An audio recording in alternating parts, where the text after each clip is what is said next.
There's so many great tech products out there these days that it's very easy to overspend and waste money on things that you don't actually need. But for me, it's not about chasing the latest and greatest gadgets. It's about finding the ones that truly make life better. Whether it's saving time, boosting productivity, or even improving my health, these 8 products have made a tangible difference in my life, and I think we're actually worth the money. Nothing in this video is sponsored. These are all things that I bought with my own money and genuinely use, but you can find links to everything down below the subscribe button. All right, so this first item has had a huge impact on my personal life, career path, and has just helped me make thousands of dollars, and that is actually my camera, the Sony ZV-E10. So I first got this camera back in 2023, which is kind of crazy to think about. It was kind of a big deal for me at the time because I had started my YouTube channel about 6 or 7 months prior and decided to myself that I was going to take this YouTube thing seriously and really give it my all. So I ended up investing in a proper video camera specifically for the purposes of this channel and ended up going with the Sony ZV-E10. And I definitely have no regrets. I think it's a great entry-level, pretty budget-friendly camera for anyone who wants to take the content creation and YouTube thing more seriously and wants to sort of upgrade from just filming on their phone, although the iPhone cameras have gotten really good these days, so you could definitely stick with your phone if you'd like to. But the great thing about this is you can interchange the lenses. So I'm currently using the Sigma 16mm f1.4 lens, and that looks really great. That's what I'm filming on right now and what pretty much all of my videos for the past 1.5 years have been filmed on. And I remember when I didn't have that many subs, a lot of people were commenting, like asking how I got my video quality so good, because I guess for a smaller channel, it looked pretty good because I had this nice lens with the Sony ZV-10. Since I've been making videos for a while now, and this year I really want to push myself to bump up the quality even further, I think I'm going to upgrade this camera to the Sony A7C II. That's what I'm settled on right now. And I told myself that I won't get it until I hit 50,000 subscribers, just to give myself some motivation. I've been tempted so many times just to buy the new camera right away, but I told myself, okay, I'm gonna wait until I get 50,000 subscribers and then I'll upgrade. So if you wanna help me get there sooner, definitely click subscribe. All right, next up we have my 16-inch MacBook Pro, which has the M1 Pro chip. I got this back in 2021, shortly after Apple released the Apple Silicon chips, and it's been holding up great. Back then I was doing more music production and that was kind of my main thing, and since then I've switched more towards video production. So I feel like I probably could have benefited from getting the M1 Max chip because I think that has more GPU power, but the M1 Pro has been holding up great for me and definitely gets the job done. Although it was pretty expensive, I think a good laptop is definitely worth the investment, and these new MacBook Pros are just so good, and I think they're really built to last, unlike some of the older Intel MacBooks. Mine has been holding up really well, and I've heard the same from everyone else I know who has one. It's really like the backbone of my business and my YouTube channel, and all of my personal work for the most part is done on this MacBook Pro. I know they just released the M4 Max and they look really nice, especially in the kind of space black color. I know my sister recently got one, and so I'm very tempted to upgrade, but I've told myself that this is another thing I'm gonna hold off on until I hit some sort of milestone. I'm thinking maybe 100,000 subs or something, so I have some extra motivation and incentive to keep uploading these videos. All right, this next item is arguably the best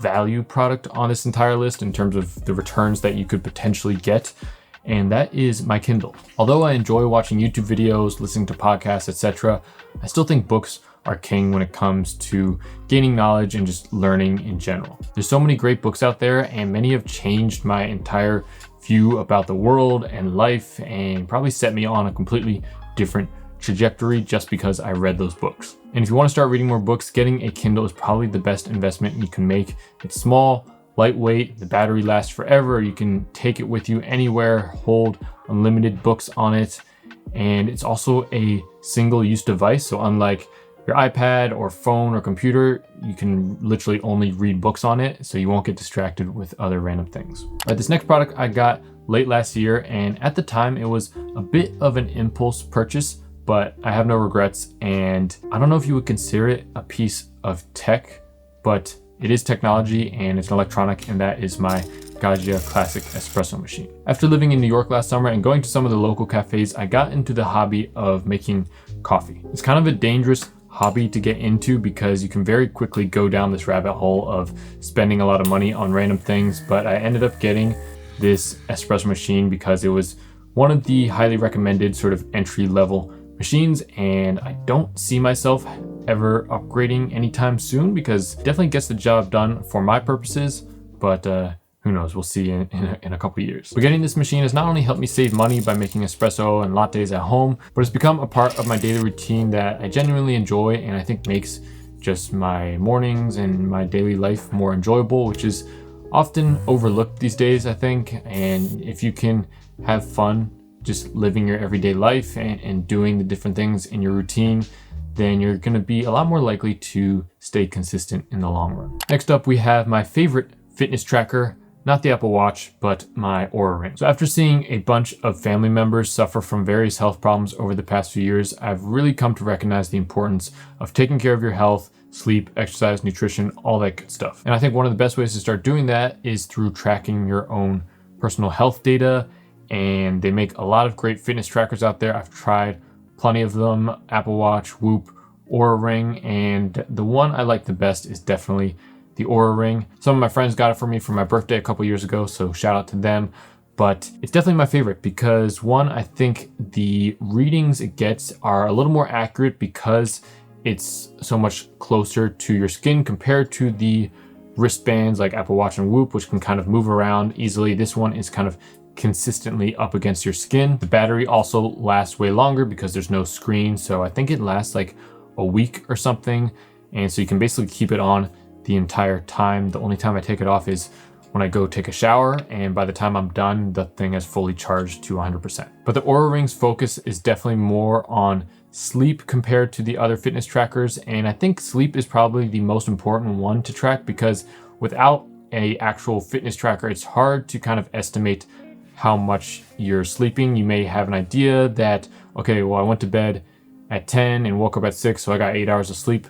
No, that's not necessarily the case. You know, it takes time for you to fall asleep. You wake up multiple times throughout the night. So this Oura Ring kind of made it clear to me how much sleep I was actually getting on a nightly basis. It helps you spot trends and make adjustments to improve your sleep quality. But it's definitely made me prioritize sleep more, which has had positive impacts on my energy levels, productivity, and just overall enjoyment of life because I just feel better on a daily basis. And it can definitely help you gamify the habit of getting good sleep, but I would be careful not to take it too far, and I wouldn't check it obsessively every morning because it can easily get to the point where you kind of rely on your Oura Ring to tell you how good you feel instead of using your Oura Ring to help you make better decisions about your sleep habits. So I probably check it later in the day, maybe every couple of days. And really the most important thing is that you get a broader picture of the overall trends for how much sleep that you're getting. And besides just breaking down your sleep stats, it's got a bunch of other cool features like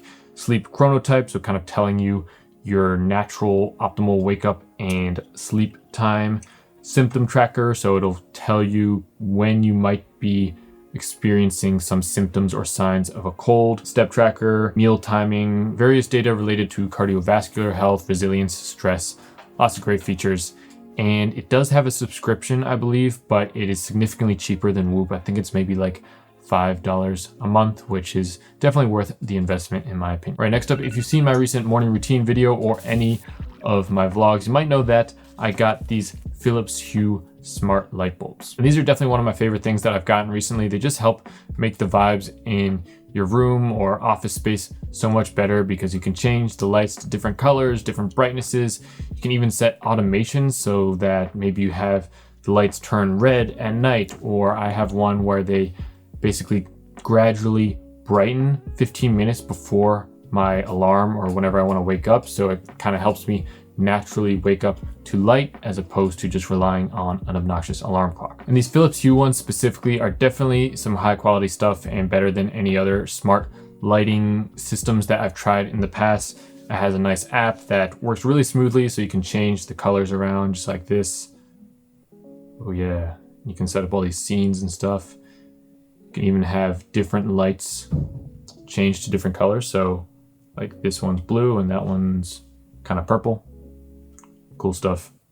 I love messing around with these. All right, next up is my air purifier from Blueair and my humidifier from Levoit. And these are two things that I keep running in my room pretty much at all times, especially at night when I'm sleeping, because I have some allergies to dust and cats and just overall like kind of sensitive respiratory system, I guess you could say. And so these definitely help me keep the air in my room clean and stop it from getting dry, which it often does in the winter, which helps me sleep better, which in turn helps me have more energy and be more productive during the day. You get the idea. I think making sure that you're breathing good quality air is something that's often overlooked compared to other sort of health optimization things, especially in areas where you're spending a lot of time, like your bedroom or your office or living room, anything like that. The quality of the air you breathe can have a significant impact on your overall health, especially if you have some pets who are shedding a lot of hair like I do.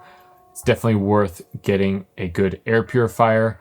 Both my air purifier and the humidifier do technically have some apps that allow you to control it from your phone, but I think that's kind of overkill. We don't need more apps cluttering up our phones, and I just end up using the physical buttons that are on the machine itself. All right, next up we have my M4 iPad Pro, and I got the 11-inch version last year, and at first I wasn't really sure how best to incorporate it into my workflow, so it was kind of a weird middle child between my laptop and my iPhone, but I think I finally sort of figured out how I like to use the iPad personally for planning out my day, taking notes, studying Japanese, various other sort of productive activities. I'm actually using it right now to reference the notes I have for this video, and I also got the Magic Keyboard that goes with it, and this has been really nice. It's very high quality, a bit pricey, but it feels just like the keyboard on my laptop, and it was way better than any of the other sort of third-party iPad keyboards that I've tried in the past. But if you want to see all the specific